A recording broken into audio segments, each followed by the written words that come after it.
1851년 런던 한복판에 거대한 유리의 성이 솟아올랐습니다. 세계 최초의 만국 박람회가 막을 올린 것입니다. 축구장 18개 크기의 박람회장 안에는 영국이 만들어낸 기술 혁신의 성과들이 자랑스럽게 전시되어 있었습니다.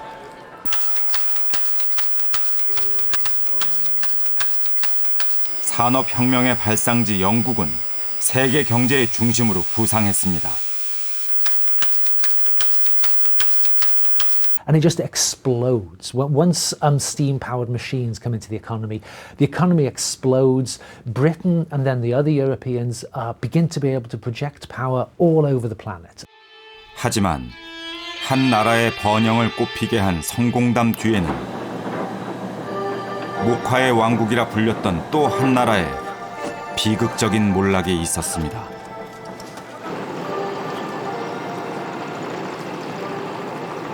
Basic story is that India's created the world market and the British muscled in on it, took it over. 인간이 태어나 처음으로 접하는 직물, 면.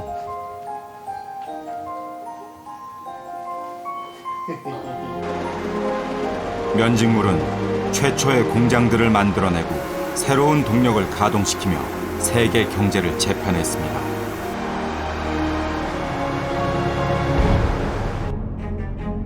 이것은 가볍고 부드러운 한 직물의 역사이면서 인류 최대의 도약기, 두 국가의 운명에 대한 이야기입니다.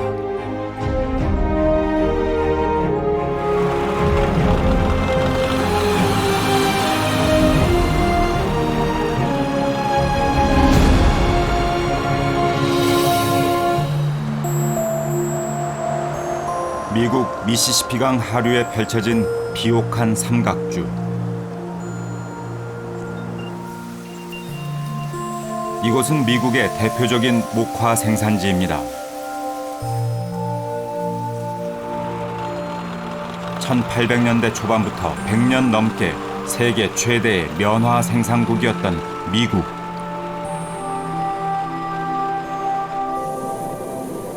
올해도 가을 들녘은 풍요롭습니다.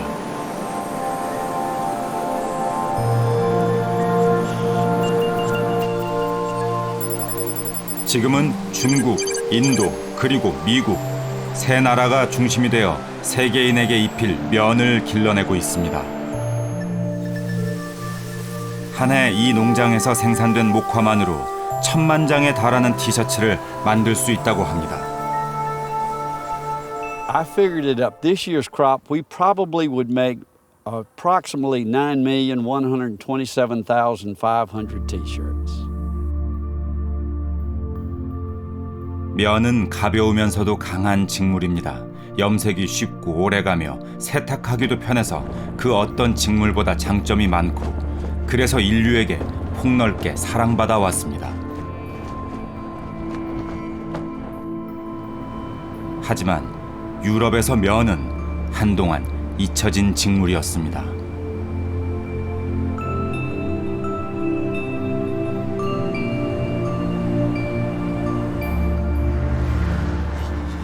(1500년대) 유럽의 국가들은 앞다투어 세력을 바깥으로 확장하기 시작합니다.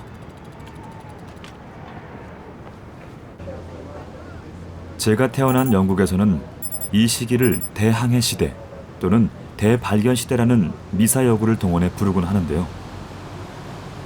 이때 시작된 대서양 무역과 태평양 무역은 처음으로 전 지구를 하나의 세계로 연결시켰고 곳곳에 식민지를 만들었으며 유럽에 막대한 부를 안겨주었습니다.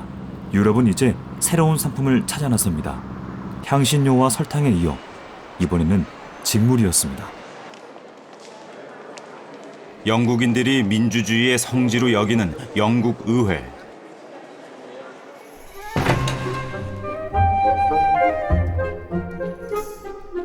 그 중에서도 상원은 귀족원이라고도 불리는데 하원 의원과 달리 지명직인 상원 의원들이 일하는 곳입니다.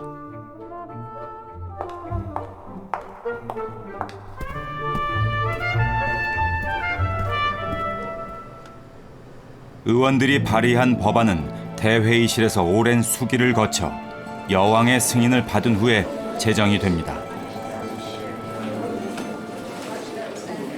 My Lords, I have to notify the House, in accordance with the Royal Assent Act 1967, that the Queen has signified her royal assent to the following acts.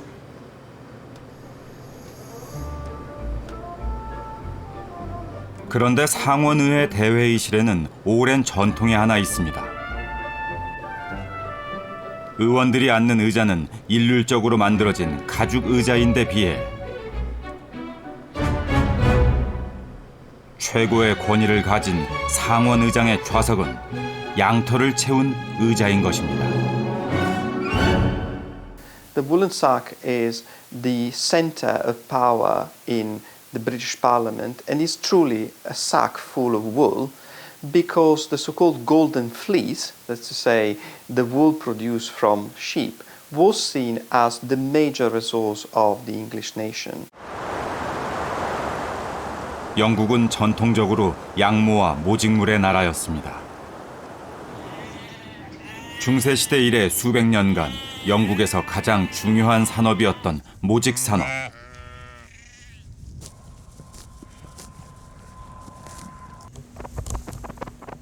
영국의 왕실은 대대로 양을 키우고 모직물 만드는 일을 장려해 왔습니다.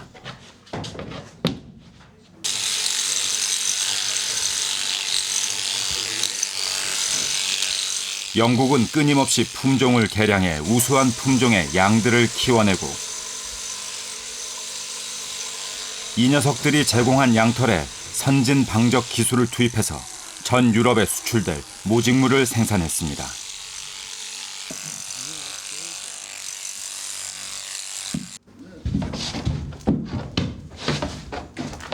Now, in Britain, most of Britain's wealth was from wool.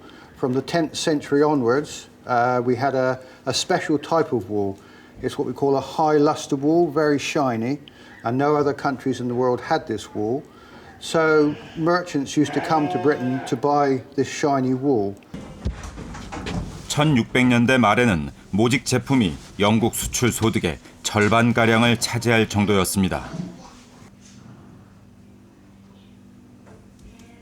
They produce a type of wool that was not very fine, but was extremely popular, and so had markets not just in England, but also in Europe. So already by the 1400, 1500, you have that woolen cloth produced in the United Kingdom, in England in particular, was traded in places like France or Italy.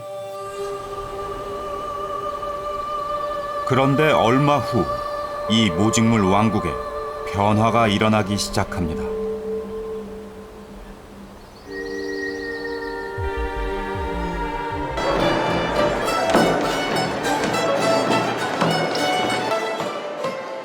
영국인들이 가장 사랑하는 여류 작가 제인 오스틴을 기리는 축제.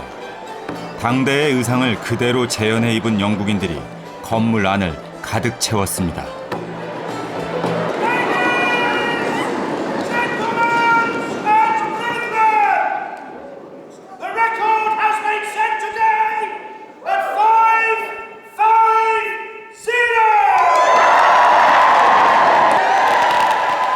(1800년대) 전통 의상을 입고 모이기 분야에서 신기록을 세웠다고 합니다.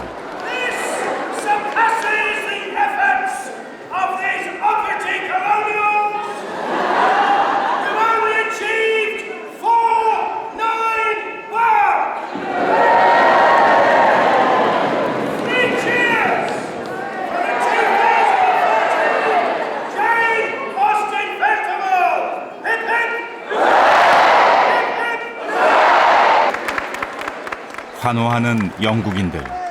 제국의 옛 영광과 전통에 대한 자부심이 대단한 것 같습니다.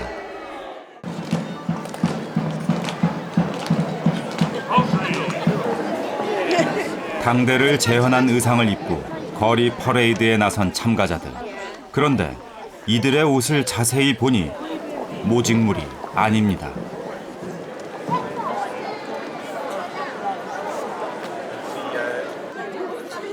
얇고 화사한 색으로 염색된 이 의상들은 모두 면직물로 만들어진 것들. 대영 제국의 후손들에게 면 드레스라니 어찌된 일일까요? 제인 오스틴의 시대 불과 100년 전만 해도 모직물의 왕국이었던 이곳에 무슨 일이 있었던 것일까요?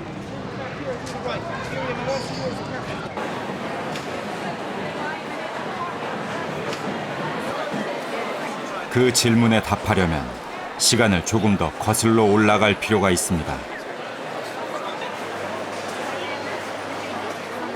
대항해 시대가 열린 이래 유럽인들의 관심은 온통 아시아의 향신료를 구하는 데 쏠려 있었습니다.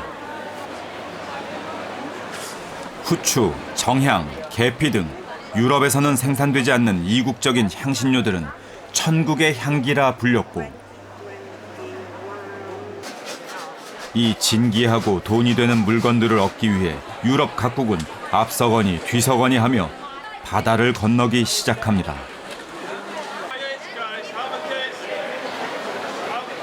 향신료의 무역로를 확보하러 나선 그들은 필연적으로 한 바다에서 만나게 되어 있었습니다. 그것은 인도양이었습니다. 고대 이래 세계에서 가장 중요한 무역의 교차로이자 엄청난 부의 근원지였던 바다. 그곳에서는 이미 1000년 넘게 아라비아 상인들과 인도 상인들, 그리고 중국 상인들이 활발한 무역을 하고 있었고, 향신료, 면직물, 비단, 도자기까지 온갖 물자가 오가고 있었습니다. 그 인도양에 마침내 유럽이 당도합니다. 선두주자였던 포르투갈의 뒤를 이어 스페인과 네덜란드, 그리고 영국이 차례로 도착해 경쟁을 하기 시작했습니다. 인도네시아 동부 반다 제도. 주민들이 수확을 하고 있습니다. 향신료 중 하나인 육두구입니다. 유럽인들이 처음 이 섬에 왔을 때만 해도 이곳은 지구상에서 유일하게 육두구가 재배되던 곳이었습니다.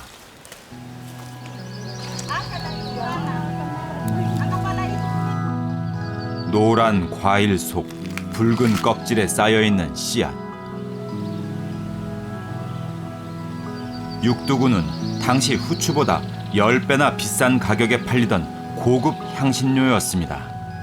Mereka merebut rempah-rempah hasil banda seperti pala maupun cengkeh, tapi nenek moyang kita tidak mau.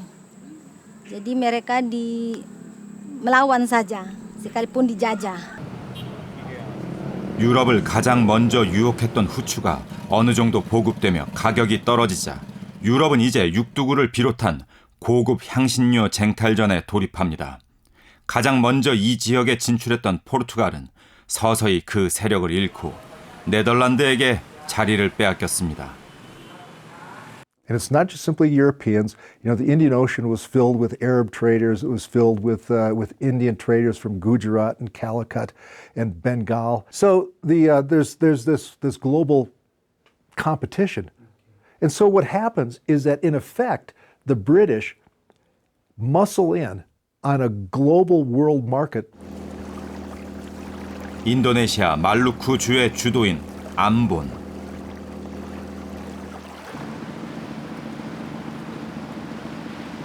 암본은 네덜란드가 인도네시아를 식민 통치한 350년 동안 네덜란드인들의 집단 거주지였고, 육두구와 정향 같은 고급 향신료 무역의 중심지이기도 했습니다.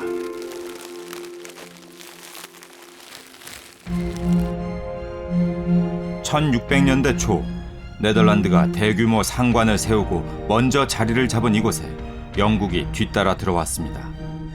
그리고 얼마 후 이곳에서 세계사의 흐름을 가르는 사건이 일어납니다. 1623년 2월 암본에 있는 영국 동인도 회사 지점에 네덜란드인들이 들이닥쳤습니다. 그들은 그곳에 있던 영국 상인 11명과 일본인 용병 10명을 모조리 처형했습니다. 이 사건의 원인에 대해서는 아직 명백히 밝혀진 것이 없습니다. 하지만 분명한 것은 이 일로 네덜란드가 이 지역 무역의 패권을 확실히 장악하게 되었다는 것입니다.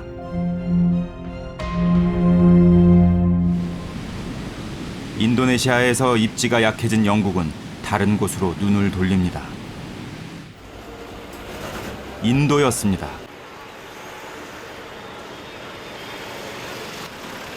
(1700년대) 중반까지 인도는 세계 산업 생산량의 24.5%를 차지하던 세계 2위의 경제 대국이었습니다.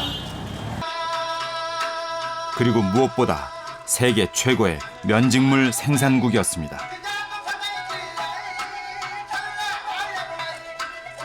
이미 수천 년간 인도는 세계에서 가장 품질이 우수한 면직물을 만들어내고 있었습니다.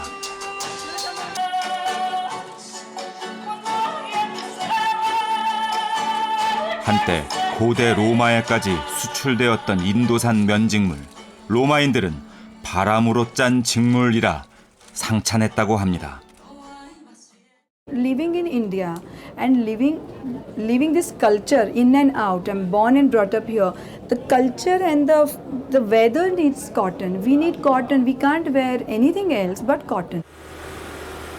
기온과 습도가 높은 인도에서는 일찍부터 가볍고 얇은 면직물이 발달했습니다.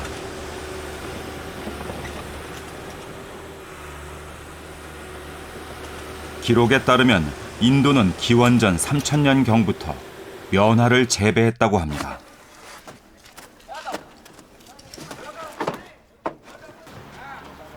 유럽이 인도양 무역에 뛰어들었던 대항해 시대 당시 인도는 이미 압도적인 면화의 왕국이었고,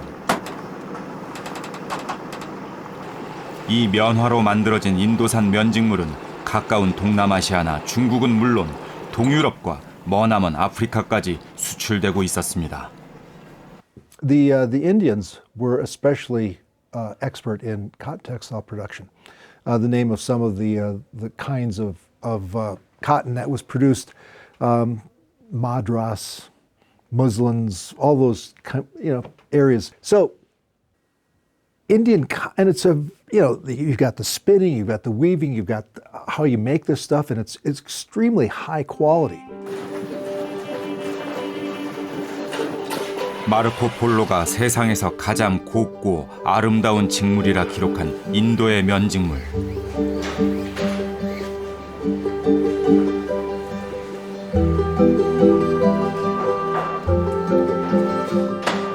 인도 면직물의 경쟁력은 단연 화려한 색채와 다양한 문양에 있었습니다.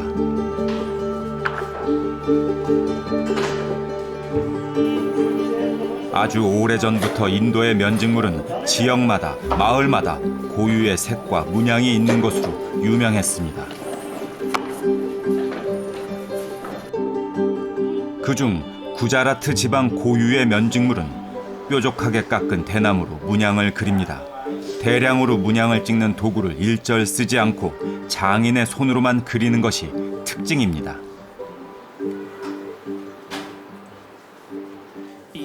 कलमकारी में यानी कि जैसे mother goddess है और जो छोटे छोटे फिगर है उसके अंदर बहुत थोड़ा हार्ड पड़ता है, उसके अंदर हार्ड पड़ता है, यानी कि बहुत उसमें डिटेल और यानी कि चूड़ी है यानी कि हार है, ऐसे सब ड्राइंग स्मॉल ज़्यादा आता है। और यानी कि ख़त्म होने के बाद यानी कि हम देखते हैं तो माता की बछड़ी यानी कि बहुत खूबसूरत दिखती है। 칼람카리에는 대대로 내려오는 전설이나 대서사시의 장면들을 그려 사원에 전시하곤 했다고 합니다.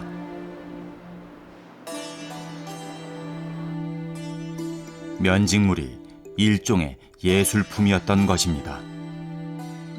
India had been for several centuries, perhaps a millennium, the main producer of cotton textiles in the world. It had, first of all, abundant supplies of raw cotton.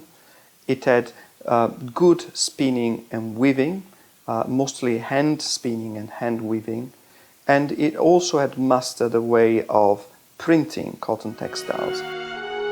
인도는 빛나는 문화와 강력한 경제를 가진 나라였습니다. 특히 무굴 제국이 들어서면서 영토를 통합한 후에는 상업화와 도시화가 더욱 가속화되었고 아그라, 델리, 라호르 같은 여러 도시들이 인구 50만이 넘는 대도시로 번성하게 됩니다. 그리고 그 중심에는 역시 면직물 산업이 있었습니다.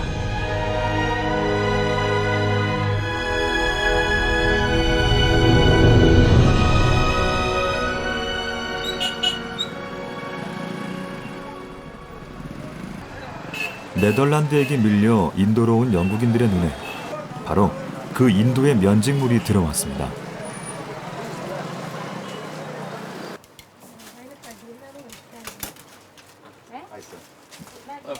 Good to meet you. Thank you. Thank you. For men, sir. I see. Okay. Extra jerry work. Okay. Is there one you can recommend? Is there one you can recommend for my mother? 로마 시대 이래 수면 제품을 입고 지냈던 영국인들.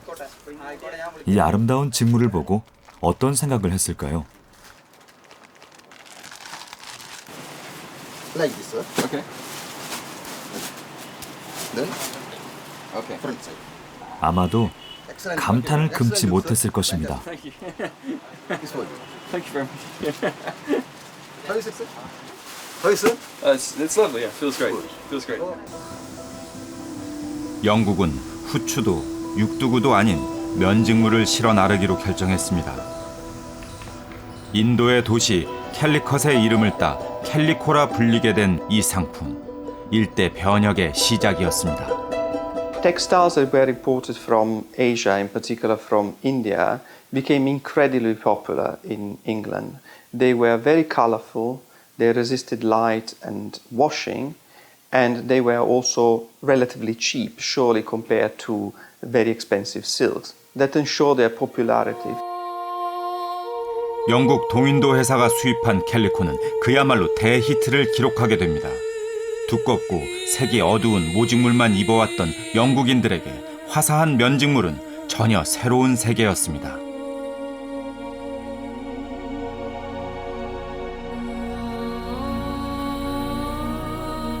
인도산 면직물에 대한 수요는 급증했고 온 국민이 면직물 열풍에 휩싸였습니다.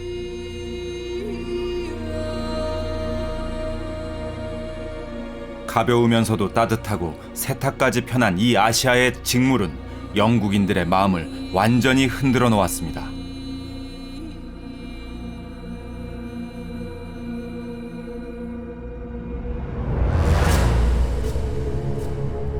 면직물의 인기는 오래지 않아 유럽 전역으로 퍼져나갔습니다. 상류사회 여성들을 시작으로 이 새로운 유행은 한 역사가의 표현처럼 유럽인의 외피를 전부 바꿔버렸습니다.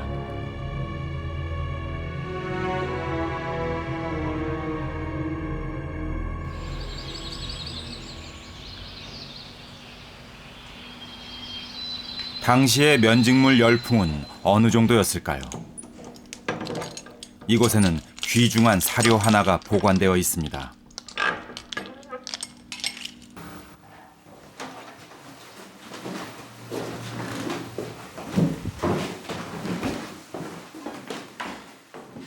도서관의 한 방을 가득 채우고 있는 것은 한 사람의 일기입니다.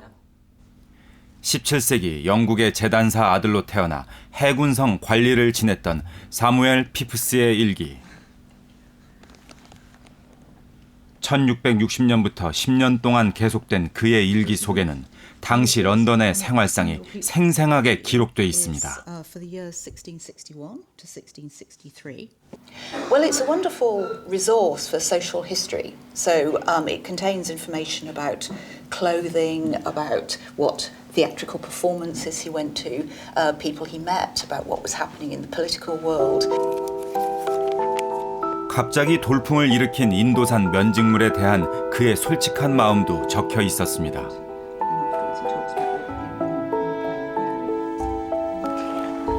어느 날 아내와 시종을 대동하고 극장에 간 사무엘 피프스. 그곳에서 최신 유행에 따라 인도산 면직물 드레스를 입은 귀부인들을 보게 됩니다. 그는 그날 밤 일기에 이렇게 적었습니다. 화려한 면직물 드레스를 입은 여성들을 보고 나는 내 아내와 시종들이 부끄러웠다. 당시 영국 사회에서 인도의 면직물은 이처럼 욕망의 대상이었습니다.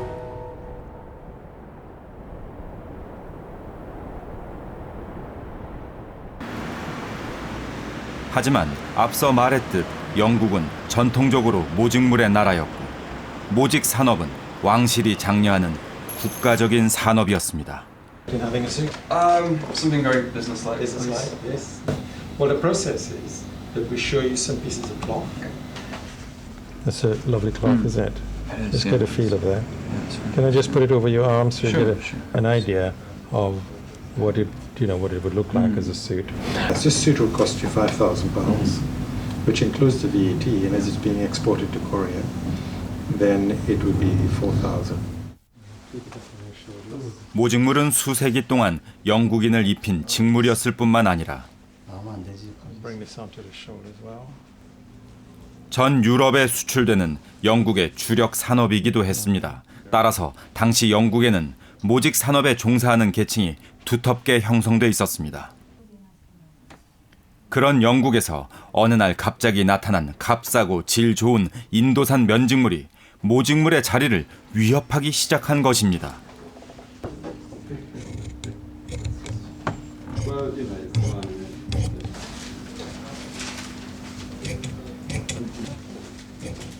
모직 산업을 지지하는 이들은 인도 면직물이 흑사병처럼 퍼져가고 있다며 강한 불만을 나타내고 있었습니다.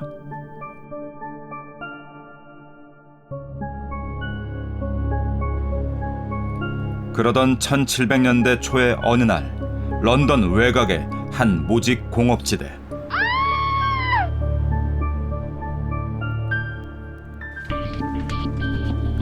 인도산 면직물의 수입이 급증하면서 일자리를 잃게 된 직공들이 거리로 뛰쳐나왔습니다. 흥분한 이들은 면으로 된 옷을 입은 행인들을 공격하고 옷을 모조리 찢어버렸습니다. 기록에 따르면 이날 거리로 나온 직공들이 2,000명에 달했다고 합니다.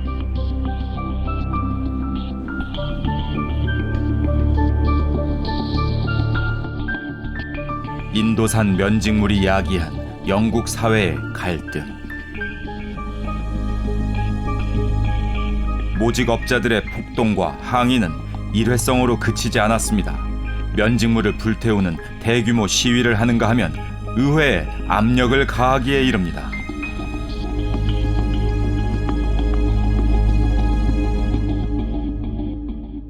But the wool manufacturers back in England really don't like this. This is cutting into their profits. So the wool manufacturers persuade the British government to ban the import of finished items of cotton clothing and cotton cloth. 이 문제를 두고 의회에서는 몇 년간 뜨거운 공방이 이어졌습니다. 그리고 자국의 산업을 보호하기 위해 인도산 면직물을 규제하기 시작합니다.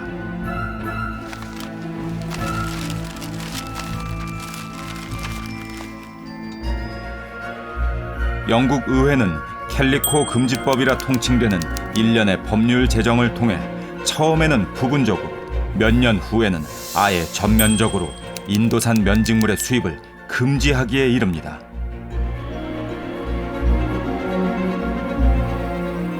하지만 한 번 흐르기 시작한 강물의 방향을 바꾸기란 쉬운 일이 아니었습니다.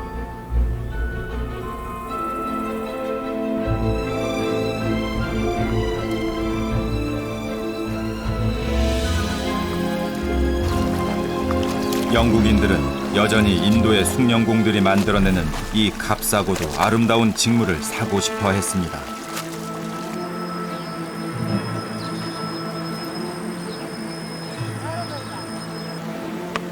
캘리코 금지법에도 불구하고 영국의 중상주의자들은 이렇게 저렇게 법을 피해가며 인도의 면직물들을 영국으로 실어 날랐습니다.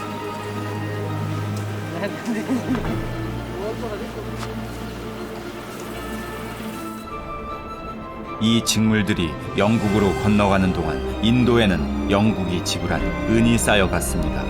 캘리코 때문에 국가의 부가 유출된다는 비판이 점점 더 거세졌습니다. Is exporting lots and lots of silver.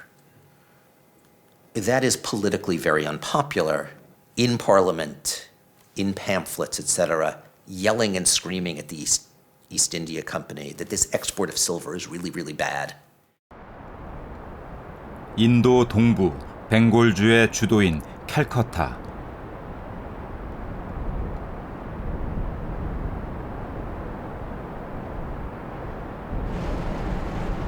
영국의 돌파구이자 인도의 파국이 될 순간은 바로 이 벵골 지역에서 나왔습니다.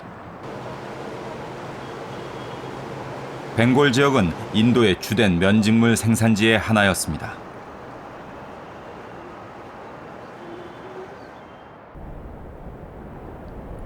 겐지스강 하류, 비옥한 삼각주 지대인 벵골 지역.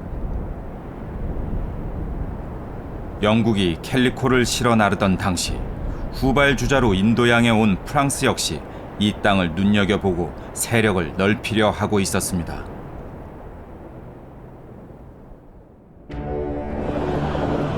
그러던 1757년 6월 캘커타 북서부 플라시에서 세계사를 바꾼 전투가 일어납니다. 클라이브 장군이 이끄는 3,000명의 영국군과 5만 명에 달하는 프랑스 벵골 연합군이 맞붙었습니다. 영국군의 압도적인 열세. 하지만 영국에 매수된 벵골의 장수들이 내부에서 총뿌리를 돌리면서 전투는 어이없이 영국의 승리로 끝납니다.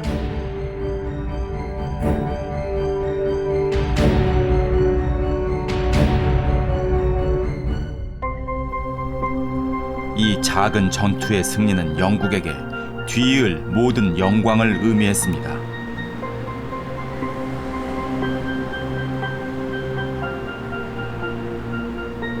(3,000명을) 이끌고 5만 명의 적군을 물리침으로써 영국의 국민적 영웅이 된 클라이브 장군. 플라시 전투의 승리를 통해 영국은 경쟁국인 프랑스를 물리치고 벵골 지역을 장악하면서 식민 체제를 수립합니다. 정치적으로는 인도 식민지화의 교두보를 세우고 경제적으로는 면직물을 확보하게 되었습니다. Thank you. Should we translate? You do not want to be parting with gold and silver permanently. So they wanted to put a stop to it. And that's what happens in the middle of the 18th century with the Battle of Plassey. Once the British acquire territorial power, then the Indian export of textiles were paid for by the revenues, the land revenue collected in India. So in a sense, India paid for its own exports. 인도 입장에서는 하필 그때 무굴 제국이 여러 지역으로 나뉘어 분열하고 있었던 것도 패인이 되었습니다. 영국은 벵골에서 엄청난 세금을 걷어갈 수 있는 조세 징수권을 획득하고 공짜로 면직물을 실어 나르기 시작했습니다.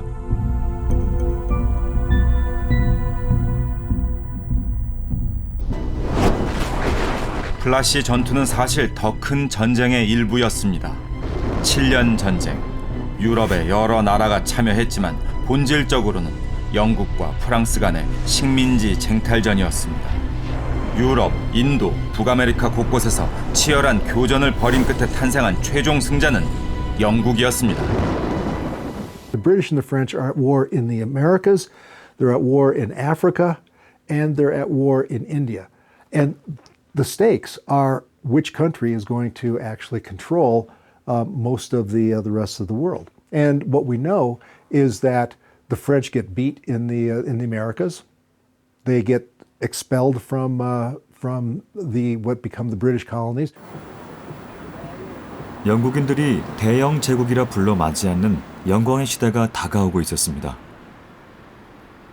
바다 저 너머로 눈을 돌리기 시작한 이래 유럽 각국은 새로운 무역로와 새로운 상품을 놓고 치열하게 경쟁했습니다.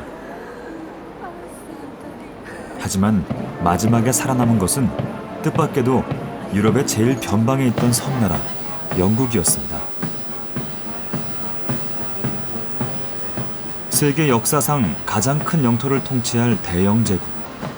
그 탄생을 말하기 위해서는 면직물에 대한 이야기를 조금 더 해야 합니다.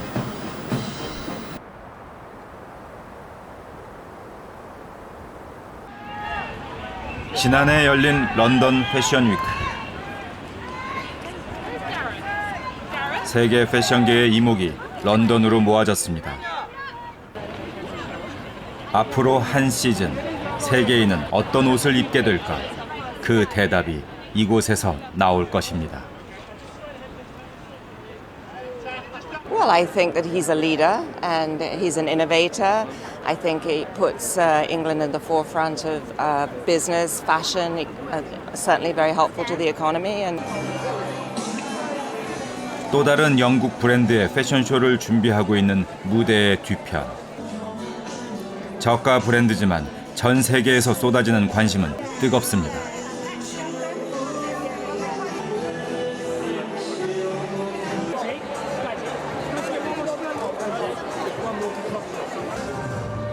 런던 패션 위크는 파리, 밀라노, 뉴욕과 함께 세계 4대 패션 위크에 속합니다. 하지만 최근에는 매년 쏟아져 나오는 혁신의 측면에서 런던이 가장 앞서간다는 평가를 받고 있습니다.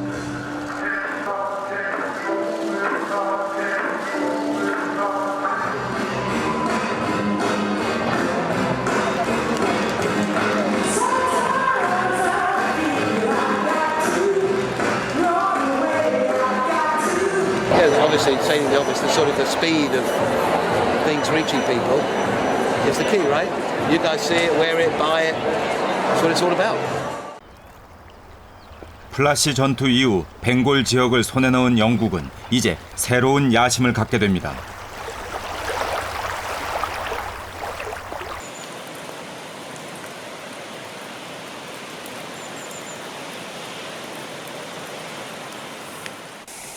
벵골 지역에서 생산되는 면화를 가져다가 직접 면직물을 생산해보고 싶어진 것입니다. 하지만 인도와 달리 영국에는 숙련된 직공들이 없었습니다. 기술 혁신이 필요했습니다.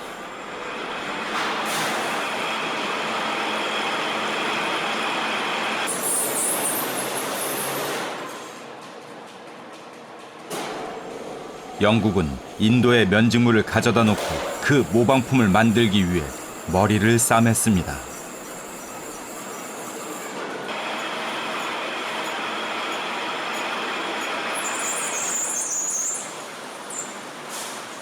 Well, the machinery, the spinning mule enabled a huge amount of yarn to be spun in a very short space of time.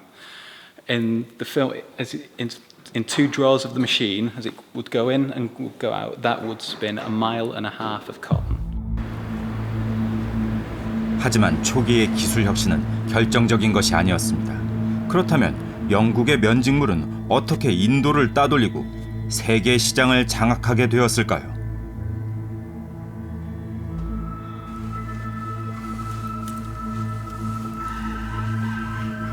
그 결정적인 계기는 우연에서 비롯되었습니다. 석탄이었습니다. 우연히도 유럽, 그 중에서도 영국에는 석탄이 풍부하게 매장되어 있었습니다. 석탄의 활용은 실로 엄청난 혁신이었습니다. 인간은 더 이상 태양 에너지의 제한을 받지 않는 새로운 시대로 진입했고 그 중심에 영국의 산업 도시들이 우뚝 섰습니다. 수많은 중세 도시 중 하나에 불과했던 맨체스터는 산업혁명의 발상지라는 위대한 이름을 얻게 되었습니다.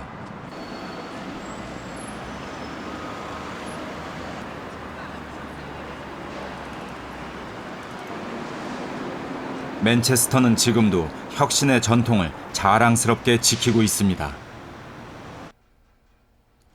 명문으로 평가되는 맨체스터 대학교는 연구 중심의 종합대학입니다. 맨체스터 대학에서 배출된 노벨상 수상자만도 25명에 달한다고 합니다.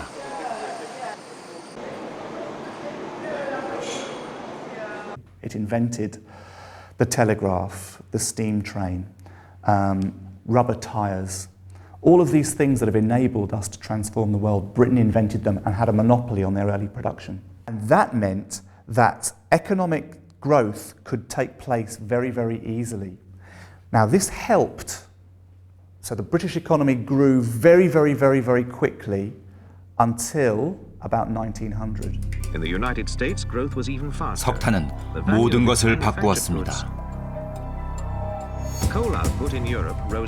영국 곳곳에서 석탄의 채굴이 활발해지면서 탄광이 본격적으로 개발되기 시작했고, 탄광이 점점 더 깊어짐에 따라 통풍과 배수의 문제가 발생했습니다. 이 문제를 해결하기 위해 등장한 엔진, 그것이 바로 증기기관이었습니다. 물의 부피를 1300배나 팽창시켜주는 수증기가 폭발적인 힘으로 시대를 이끌어가기 시작했습니다. 얼마 후에는 최초의 증기기관차도 탄생합니다. 맨체스터에서 리버풀을 연결하는 기차였습니다. Suddenly, the slow build-up of European development, the slow increase of European wealth, reaches this turning point, and it just explodes. Once steam-powered machines come into the economy explodes. Britain and then the other Europeans begin to be able to project power all over the planet. And after that, of course, nothing is ever the same again.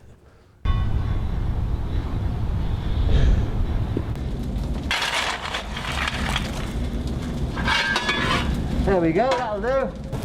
랭커셔에 있는 어느 면직 공장.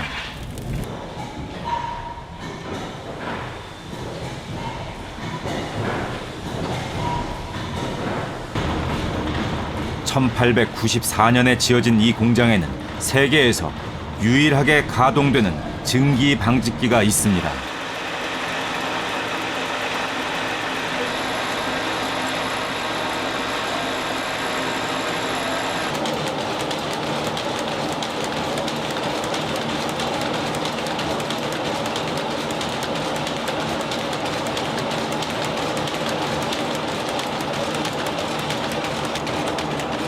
어마어마한 굉음.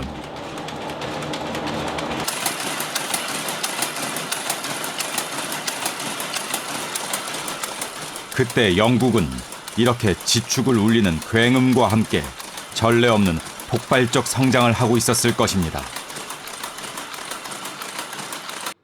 It's a really important part of the history for this nation, and the British Empire, that's kind of a lot of it was made on the Industrial Revolution, and cotton itself was so important to us as a nation. They have a saying to say that Britain's bread hangs by Lancashire's thread, and that's because of the importance of in Lancashire and cotton weaving just made it an international empire really. 면직 산업이 대규모의 기계화된 산업이 되면서 1784년 80만 파운드를 기록했던 영국산 면직물 수출액은 불과 60년 만에 무려 40배가 넘게 증가합니다.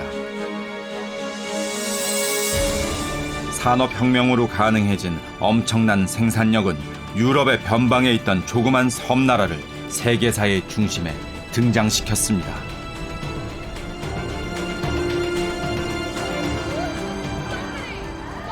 마침내 1851년 5월 1일 영국인들이 지금도 자랑스럽게 생각하는 성대한 행사가 개막됐습니다.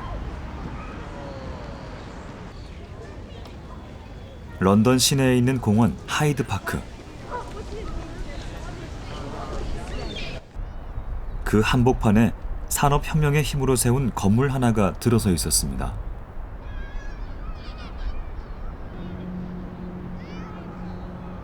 (1000) 개의 주철 기둥과 18,000개의 유리판으로 만든 유리의 섬. 유럽 각지에서 25만 명이 찾아온 세계 최초의 만국 박람회장에는 산업혁명의 발상지 영국이 내놓은 새로운 시대의 성과가 화려하게 전시되어 있었습니다.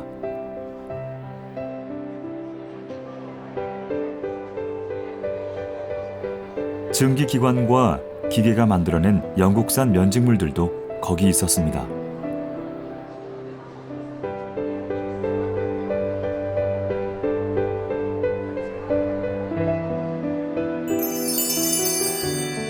어찌 보면 이 모든 것은 이 면화송이에서 비롯된 것이었습니다. As the British learn to use steam-powered machines to spin cotton and produce cotton clothes, they are able to start producing cotton clothes so cheaply that they can afford to make these clothes in England, put them on ships and sail them all the way to India and sell them in India at lower prices than the clothes the Indians themselves are producing. 영국이 번영을 구가하던 그때 인도 최고의 면직물 생산지였던 벵골에는 어떤 일이 벌어지고 있었을까요?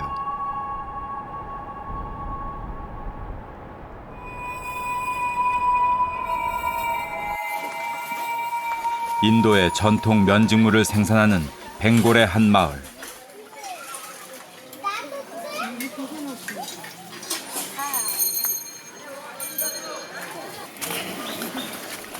이곳에는 아직 옛 방식 그대로 실을 찾는 여인들이 있었습니다.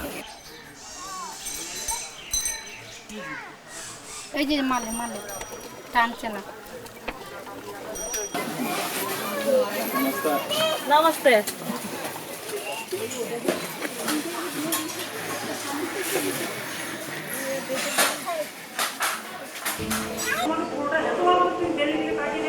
새하얀 면화를 반복적으로 압착하고 꼬아서 실을 만드는 일.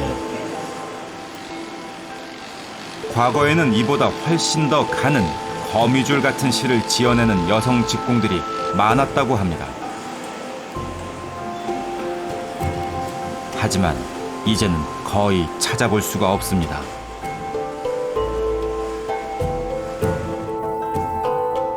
직물을 짜는 또 다른 마을.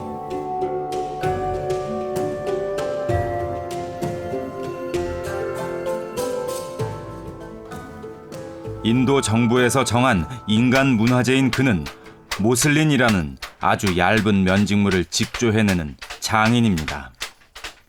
하지만 이제 모슬린을 만드는 장인은 인근에서 그와 그의 아들뿐입니다. 식민 통치 시절 영국의 탄압으로 솜씨 좋은 직공들이 다 사라져 버렸다고 합니다. And so, was there a lot of influence from the British on that? What did they do in terms of? Were they violent? Did they suppress Muslim workers here? वो एक ही तरीका था स्पेशली वो वीवर्स का जो थाम पैड था वो काट देता था जिस काम के लिए ये थाम पैड ही main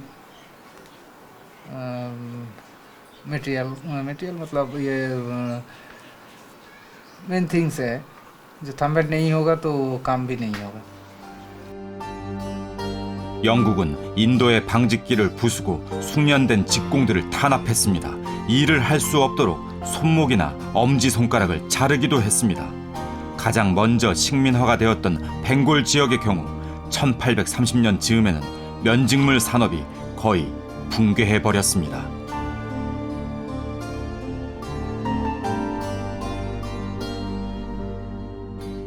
The East India Company, once they are thoroughly in control, they squeeze the weavers pretty hard. And then when, in a sense, they don't need them anymore, those guys are gone. Or they turn to producing cheaper, lower-grade fabrics for the domestic market.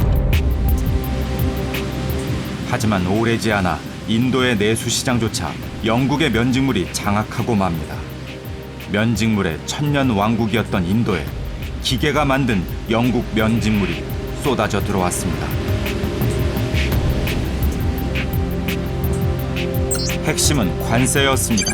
인도산 면직물이 영국으로 수출될 때는 관세를 최고 100%까지 매겨 어마어마한 장벽을 두었고, 영국산 면직물이 인도로 수입될 때는 관세가 거의 없다시피 했습니다. 식민지였던 인도가 자국의 산업을 보호할 길은 어디에도 없었습니다. cynical.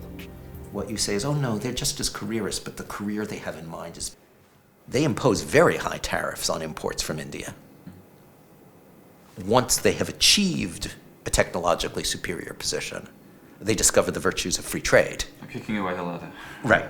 And of course, it's not quite as simple as that, but there's significant truth to that. So can you go into more detail about the protectionist measures? I mean, what kind of tariffs are we talking about here? And, in some cases, it's tariffs as high as 100%. And it's an uneven tariff, I presume, Right. after the actual colonial period begins. Correct. Right, so they're... Free trade for British products and... More or less, yeah. 영국은 식민지인 인도로부터 헐값의 면화를 조달해 영국에서 면직물을 만들고 그것을 다시 인도에 비싸게 되팔았습니다. 세계 최대의 면직물 수출국에서 졸지에 수입국으로 전락하게 된 인도는 산업 기반 자체가 붕괴되기 시작했습니다. 1750년 국내 총 생산이 전 세계의 24%를 차지했던 인도. 그러나 영국으로부터 독립하던 1952년에는 그 비율이 3%대에 불과했습니다. 비옥했던 인도의 면화 농장은 세계의 공장으로 부상한 영국을 위해 원료를 공급하는 신세로 전락해버렸습니다.